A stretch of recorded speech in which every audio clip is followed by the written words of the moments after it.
अस्सलामुअलैकुम, I am Suhera Sajid, marketing head of Sublime Real Estate Consultant and Developers. और हमेशा की तरह मेरे साथ हैं फातिमा। जान चुके हैं आप अच्छी तरह से, हम याद हो चुके होंगे आपको अब तो। आज हम एक आए हैं बड़े ही इंटरेस्टिंग टॉपिक के साथ। ये सवाल हर उस इंसान का होता है जो इन्वेस्टमेंट करना चाहता है। ये तो सोच लिया कि हमें प्रॉपर्टी में इन्वेस्ट करना है, सब यही कहते हैं कि बड़ा फ़ायदेमंद होता है प्रॉपर्टी में इन्वेस्ट करना, बट इसकी भी डिफरेंट टाइप्स होती हैं और आज हम उन्हीं टाइप्स को डिस्कस करने जा रहे हैं।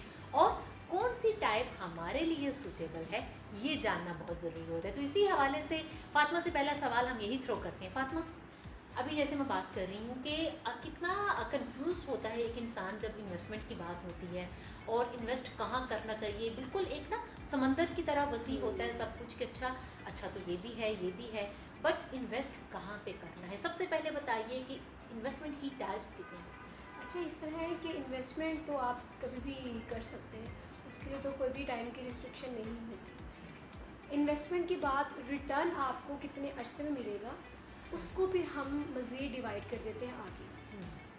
अब जैसे कुछ लोग चाहते हैं कि अगर आज की तारीख में हमने इन्वेस्ट कर दिया तो हमें इसका रिटर्न ना एज सुन एज़ पॉसिबल मिल जाए, तो उसको हम लोग जो है वो शॉर्ट टर्म में इंक्लूड कर देते हैं। राइट। कुछ लोग कहते हैं कि अच्छा अगर हमने इन्वेस्टमेंट किया और हमें ज़्यादा रिटर्न चाहिए तो उसके लिए फिर हम लोग उन्हें जो लॉन्ग टर्म इन्वेस्टमेंट है वो प्लान ज़्यादा रेकमेंड करवाते हैं। राइट।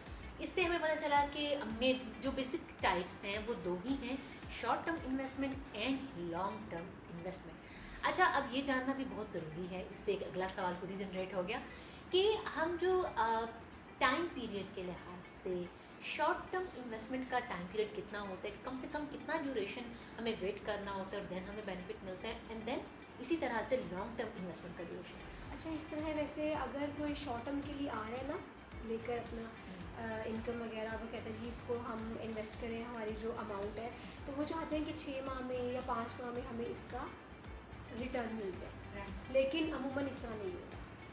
इसमें रिस्क फैक्टर जो है ना हमारा वो बहुत ज़्यादा इन्वॉल्व होता है। जो शॉर्ट टर्म इन्वेस्टमेंट है, अगर आप हमारा पॉइंट ऑफ व्यू लेते हैं तो हम उसको रेकमेंड करते हैं कि कम अज़ कम भी आप अगर कोई एसेट बाई कर रहे हैं, प्रॉपर्टी ख़रीद रहे हैं, रियल एस्टेट में इन्वेस्ट कर रहे हैं तो मिनिमम भी 1 ईयर आप उसके बाद वेट करें। राइट। अच्छा, मिनिमम ज़रूरी है। मिनिमम आप 1 ईयर उसको वेट करें, ठीक है।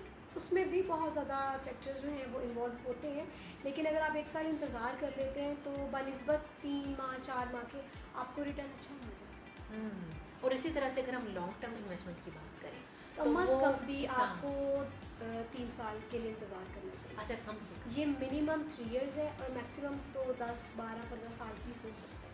अब जैसे अभी हम लोग आज अपनी कैंपेन चला रहे हैं DHFS 10 की फ़ाइल्स की, और वो एफिडेविट फाइल्स हैं। अब कुछ क्लाइंट्स मेरे पास आते हैं कि मिस हमारा प्लॉट है, इसकी ज़रा असेसमेंट बता दें क्या है कितनी है। तो हम कहते हैं अच्छा सर आपने बाई कब किया था? मिस एफिडेविट बाई किया था। राइट। उन्होंने एफिडेविट एक फ़ाइल ली थी और उसके बाद फिर वो एक अच्छा, यहाँ पे मैं चाहूँगी कि यहीं से तो कंटिन्यू करेंगे, हमारे जो देखने वाले हैं उनको एफिडेविट के बारे में बताइए, क्योंकि ये वर्ड क्योंकि प्रोफेशनल टर्म्स में जब हम यूज़ करते हैं तो एक आम इंसान के लिए समझना थोड़ा सा मुश्किल हो जाता है। अच्छा है, DHA की ये प्रोफेशनल लैंग्वेज में यूज़ होती है टर्म्स, ठीक है। एफिडेविट हो गया एंड देन फिर एलोकेशन फ़ाइल है। जब आपका अभी प्लॉट वगैरह कुछ भी हाजिर नहीं होता मार्केट में तो आपको एक फ़ाइल दे दी जाती है, ठीक है। उसके ऊपर मेंशन होता है कि ये एफिडेविट फ़ाइल है, ठीक है। वो जब एफिडेविट फ़ाइल अपने मराहिल से मुख्तलिफ होकर गुजरती है उस पर हम एक मुकम्मल वीडियो बना सकते हैं। उसमें फिर हम बताएंगे कि फ़ाइल एफिडेविट होती है, देन फिर इंटीमेशन की तरफ जाती है, फिर उसका नेक्स्ट स्टेप होता है एलोकेशन फ़ाइल का, देन फिर वो प्लॉट नंबर। बेसिकली जो एफिडेविट है वो हमारे पास पीस ऑफ पेपर है, जो कि आपको इस बात का प्रूफ है आपके पास कि कल को जो ये प्लॉट होगा इसकी मलकियत आपके पास है। हाँ। अच्छा, अभी जो हम बात करते हैं ना रिस्क फैक्टर की, शॉर्ट टर्म में तो आपने बताया, लॉन्ग टर्म के हवाले से ज़रा रिस्क। अच्छा, इस तरह है सुहेरा की जो शॉर्ट टर्म होती है ना इन्वेस्टमेंट, उसमें आपका जो रिस्क फैक्टर है वो बहुत ज़्यादा होता है। जितनी लॉन्ग टर्म इन्वेस्टमेंट होगी उतना ही उसमें जो उसका रिस्क फैक्टर है वो कम होता चला जाता है। अच्छा, ओके। अगर आप शॉर्ट टर्म में इन्वेस्ट करना चाह रहे हैं, आप शॉर्ट टर्म के खिलाड़ी हैं, तो उसके लिए ज़रूरी है कि आपका दिल बहुत बड़ा होना चाहिए, आपके अंदर पेशेंस बहुत ज़्यादा होना चाहिए। लेकिन अगर आप रिस्क फैक्टर से दूर रखना चाहते हैं अपनी जो इन्वेस्टमेंट है, तो आप कोशिश करें कि लॉन्ग टर्म वाली साइड पे जाएं। राइट। जो 3 माह 6 माह वाले स्कैम्स हैं मार्केट में, उसके साथ आप बिल्कुल भी ना दूर रहें उससे। अच्छा, ये भी वो जो आपने आप बात की बिल्कुल 3 को बजे, लेकर। क्योंकि ये हम देखते हैं बड़ा सनसनीखेज एक हमें मिलता है मटेरियल और एक अनाउंसमेंट कि 3 महीने में आपकी जो अमाउंट डबल और ये वो, तो उन चीज़ों से ऐसा नहीं कैसे? सीन होता। इससे आपको मुझे लगता है काफ़ी हद तक अवॉइड ही करना चाहिए। रियल इस्टेट में अगर आप इन्वेस्ट कर रहे हैं और किसी अच्छे कंसल्टेंट के पास जाते हैं, रजिस्टर्ड प्लेटफॉर्म के साथ अगर आप वर्किंग करते हैं ना, तो वो आपको प्रेफर यही करता है कि आप ज़्यादा से ज़्यादा लॉन्ग टर्म की तरफ जाएँ। मिनिमम आप 1 ईयर रखें, ठीक है, और फिर आप 2 साल 3 साल वाले जो प्लान्स हैं उसको देखें। उसके बाद फिर मज़ीद 5 साल 10 साल उसको आप ऑर्डर कर सकते हैं। ठीक है, कम से कम 1 साल आप कहीं पे भी इन्वेस्ट करें, किसी भी तरह से इन्वेस्ट करें, कम से कम 1 साल का जो ड्यूरेशन है वेट करेंगे तो ज़्यादा बेनिफिट मिल सकेगा। और इसके साथ अगेन मैं चाहूँगी कि फातिमा जो है अनाउंस करें, जो हमने पहले भी अनाउंसमेंट सब जो क्वेश्चन भी करे उसके बारे में, जो DHA फेज़ 10 में हमारी एफिडेविट फाइल्स हैं उनके जी, हवाले से बिल्कुल। ज़रा बताएं। हम लोग सबलाइम के प्लेटफॉर्म से दे रहे हैं DHA फेज़ 10 में एफिडेविट फाइल्स हैं।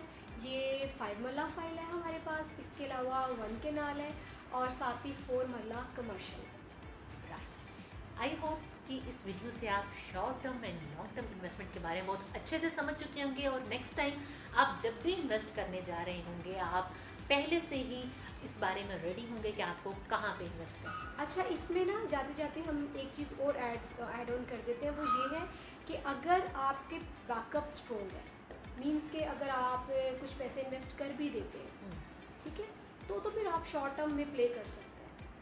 अच्छा, इसको थोड़ा सा एलैबोरेट करें कि जो बैकअप स्ट्रॉन्ग का मींस क्या कि अगर आपके बैकअप अमाउंट मींस है कि आपके पास अमाउंट है, वाफर मिकदार में पैसा है, ठीक है, फिर आप एक रिस्क फैक्टर को भी इग्नोर करके तो फिर देन आप शॉर्ट टर्म में भी जा सकते हैं। लेकिन अगर आपके पास एक लिमिटेड अमाउंट है, आपका बजट जो है वो शॉर्ट्स है और आप उस सारे पे ही खेलना चाह रहे हैं, तो फिर थोड़ा सा बड़ी totally avoid important tips Fatima ने दी है। इसी टिप के साथ हम आपसे इजाज़त लेते हैं अपनी इस वीडियो से। आई होप कि बहुत कुछ आपके लिए इस वीडियो में ऐसा था जो आपको नेक्स्ट टाइम इन्वेस्ट करने के लिए गाइडलाइंस प्रोवाइड करेगा। Thank you so much Fatima. Again हम आपके सामने आएंगे एक नई वीडियो के साथ, नए टॉपिक के साथ। टिल देन, अल्लाह हाफ़िज़।